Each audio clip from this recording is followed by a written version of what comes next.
Hello guys, welcome back to another episode here on European Confessions. I have a story that was sent to me and it was forwarded to me by one of our admins, and the message reads like this. Hello Brother Nashi, how are you? Please post for me anonymously. Please make sure that you hide my identity and all of the sensitive information, because some of my friends and my family members, they do follow your channel here on YouTube. So if they hear some of the information or any of the details that will be in my confession, they might know that it will be me. My story goes like this. I am a woman who is 32. I am married, but my marriage is about to come to an end. My story goes on like this. I grew up staying with my grandmother even after the death of my father.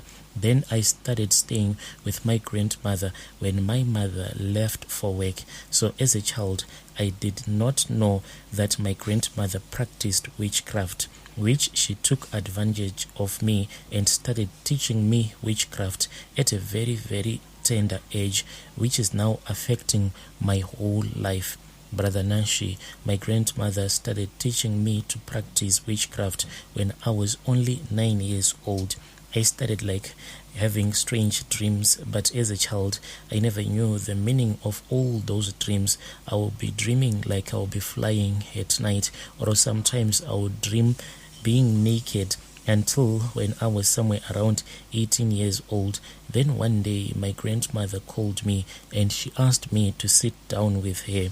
When I sat down, she started talking to me, telling me more about witchcraft. But before she told me about witchcraft, she then asked me what kind of dreams that I was having. I told her the dreams that I was having. She said, most of your dreams, they are not dreams, but they are a reality. She then said to me, can you point your finger at me?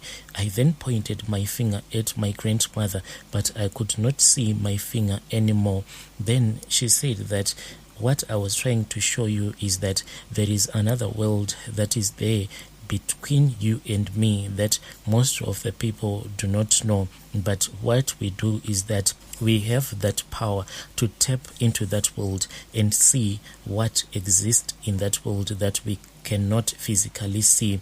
And she did not mention it to me directly that it was witchcraft. She just said that she was going to teach me how to tap into that world that we can see. She then said that you see that you are now grown up, my girl. You have to start practicing this thing, not in your dreams. I want to teach you how to wake up when you are dreaming. I said, like how? She said, yes, when we are dreaming, that is the only way that we can tap into that world. I am now going to teach you how to wake up in the middle of your dream so that you can enjoy this magical land. You know, when you are still a kid, if someone tells you that there is a magical world, and when you go to that magic land, you can forget about all of your troubles.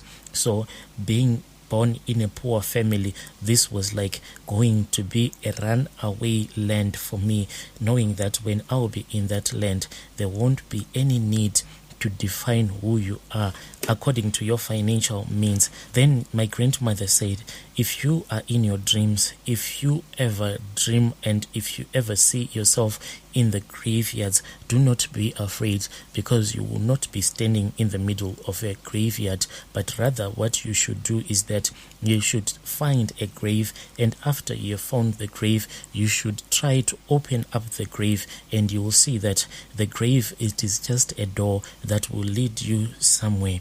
So my grandmother started teaching me, and she told me that when I'll be in my dreams, after I had opened up the grave, I will think that I will be eating human flesh. She then said that the meat that you will be eating, since you are a human being, that is the closest thing that they can give to you, but it will not be human flesh. So this was quite interesting, my brother. I said yes. My brother, I was really excited, and each and every day after she had told me all of the stories that happen in that world that we cannot see or touch physically, I could not even wait to go to bed. So my grandmother said, remember, you are my granddaughter. When I die, I want you to inherit this thing of witchcraft so that people will never forget me. She said that this was a way of the world remembering her name. And the advantage of being a witch, she said, is that people won't mess around with you. And I was facing a lot of bullying at school. So this was like now an added advantage to me when she said that people won't mess around with you anymore if you learn being a witch, because you will have the ability to kill anyone at any given time, or you can even curse anyone, because after you have mastered to tap into that world that we can't see, then you will have the powers. So at that time, I was still very, very young. I could not decide for myself to say yes or no. So I started practicing witchcraft. What will happen is that my grandmother, when I'll be sleeping, each and every time when she would call out my name, she would call me at around 12 midnight. What I'll hear is that she will be just saying, Grace, Grace, not her real name. She will be calling out my name when she will be standing next to the window in the room where I used to sleep in when I was still staying with my grandmother. So as she will be calling out to me, she will be saying, Grace, Grace, Grace, Grace. And after I had woken up, the moment that I'll say, yes, grandma, then I will find myself standing in the middle of the compound. Then I'll see that my grandmother, she'll be standing right next to the window of that room that I'll be sleeping with, but she will not be alone. She will be with other people that were from the village and from the neighboring village. Then there was this other very big tree that was there in our village. And my grandmother had told me that no matter how hot it was, I should never sit under that tree, no matter what. And a lot of people, Brother Nashi, what they didn't know is that underneath that tree, according to my grandmother, there were some human bones that had been buried there way, way, way back. So my grandmother had told me that this was like their meeting place, because at one point in time they had successfully killed off a lot of people in the village all at once, and after those people had been killed all at once, they were buried at the base of that tree because people wanted to set a reminder of the things that had happened. So my grandmother told me that for many generations, this is where all the witches from the village from where I come from and from the surrounding villages would come to have their meetings. It would be more like mocking the people that had been buried at the base of that tree.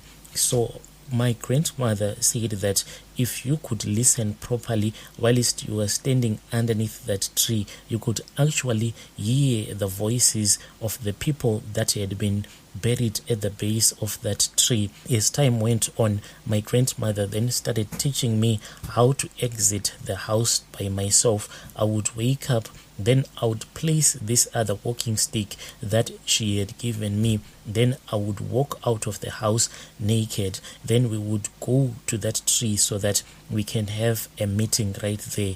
And from there on, each one of us, we would go our separate ways. Wherever you wanted to go, you will find yourself standing in that house that you wanted to enter, or in the compound where you wanted to be. Then after that, we would fly to the graveyard. That is where we would meet, whilst we will be waiting for the spirits that would have possessed our body to leave our bodies. So once we were at the grave, and when we were being possessed by those spirits, what they will do is that each and every young child that will be there, they will be holding their sticks, and whilst you will be holding your sticks, in another hand you will be holding a clay pot. You know, there are those reeds that grows by the river, so they cut off the reeds and they will make the kids that will be there to hold those reed sticks. If you were chosen on that night, what you have to do is that you had to go and stand on top of the grave that the elderly people would want to open. So these elderly people by themselves, they cannot open the graves. That is why they recruit all of the young children. So what you will do is that you will dip the stick into the clay pot that would have been given to you by the elderly people. Then you will hit the grave.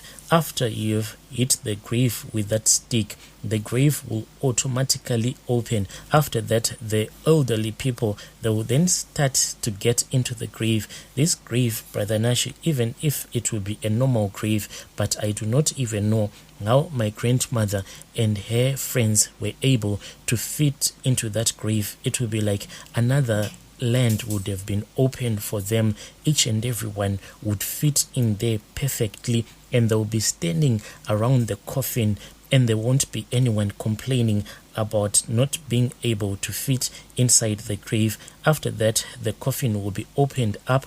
Then they will start cutting the human flesh. Then they will share the flesh amongst each other, and everyone will be made, and everyone will sit down. And when we will be sitting down inside the grave, and we'll all be eating the flesh that we would have taken from the human body that we would have found in that grave. My brother, this is the same thing that we will do when we would want to close that grave. The youngest child will then be made to stand on the side of the grave.